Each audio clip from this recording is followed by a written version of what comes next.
असं झालं की 3-4 वर्षापूर्वी आम्ही एक राजकीय चित्रपट करू इच्छित होतो आणि त्या दृष्टीने थोडंसं निरीक्षण चाललं होतं. काही जणांचे इंटरव्ह्यूज चालले होते. मी, अजित दळवी आणि चंदू असा आमचा तिघांचाही प्रयत्न चालला होता. अनेक जणांना भेटलो आम्ही आणि ते भेटत असताना असं झालं की एका व्यक्तीकडून ज्यांनी 4 ते 5 मुख्यमंत्री पाहिलेले आहेत महाराष्ट्रातले, अशा व्यक्तीशी भेट झाली आणि त्यांनी काही किस्से सांगताना, किस्से म्हणण्यापेक्षा आपण प्रकरण म्हणूया, आणि आणि तो रंगून जाऊन तो एका प्रकरणापाशी थांबला आणि आम्हाला तो जवळजवळ 1 तास ते सगळं वर्णन सांगत होता. आणि ते सांगताना आम्हाला असं झालं की आपण शोधायला निघालो तो एक, पण खरा सिनेमा इथे दडलेला आहे. त्यांनी जे सांगितलं त्याच्यात एक आम्हाला पूर्ण सिनेमा दिसला. आणि चांगले काही म्हणजे वेगळ्या अर्थाने आपण म्हणतो ना काही चांगले जे हॉलिवूड पट असतात किंवा काय, की ज्यांचा म्हणजे कथानक घडण्याचा कालावधी हा मर्यादित असतो, पण एक्सप्लोअर त्यातून सगळ्या गोष्टी केलेल्या असतात. अशी संधी आम्हाला त्या ह्याच्यात दिसली त्या. आणि ऑफकोर्स तसं प्रकरण घेण्याचा प्रश्न नव्हता. आणि त्याच्यात मग हळूहळू पटकथेच्या गमती ॲड होत गेल्या. आणि सगळ्यात मोठं चॅलेंज होतं की एका रात्रीत आपल्याला ही सगळी गोष्ट घडवायची आहे.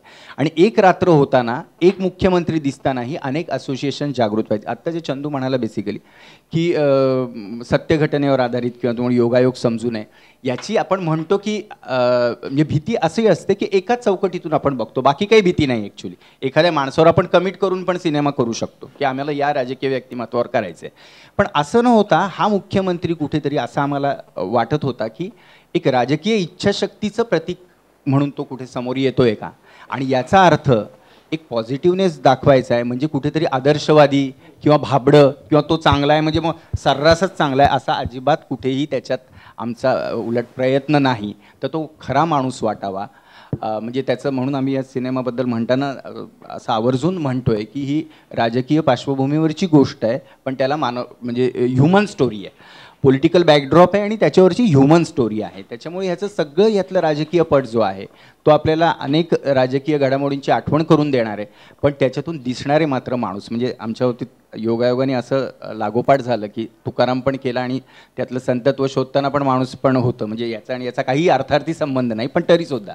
आणि इथेही राजकीय नेता बघताना फक्त तो एक मुख्यमंत्र्याच्या खुर्चीवर बसलेला नाही आहे, किंवा आपल्याकडे खूप आता म्हणजे मुंबई दिनांक म्हणाल्यामुळे की मुंबई दिनांक आणि सिंहासन याचं अप्रतिम कॉम्बिनेशन करून आपल्याकडे सिंहासनसारखा चित्रपट मराठीत झालेला आहे. म्हणजे अभिमान वाटावा असा चित्रपट, सामनासारखा राजकीय चित्रपट आहे. तर जनरली हे 2 खूप चांगले आपल्याकडे राजकीय चित्रपट येऊन गेले.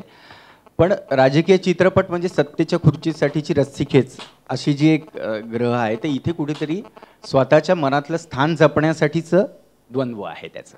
आणि ते त्या दिवशी पुरतं आहे. एखाद्या म्हणजे आपण हल्ली सर्रास म्हणतो की नेते आणि दलालांमध्ये फरक राहिलेला नाही आहे असं आपल्याला वाटतं, पण तरीसुद्धा आपण नेता म्हणजे कोणा विचार करायला जातो तेव्हा कुठेतरी आपल्याला वाटतं की एखाद्या निर्णयासाठी जो पूर्ण स्टेक लावतो, तर तसं एका निर्णयासाठी यांनी स्टेक लावलेला आहे.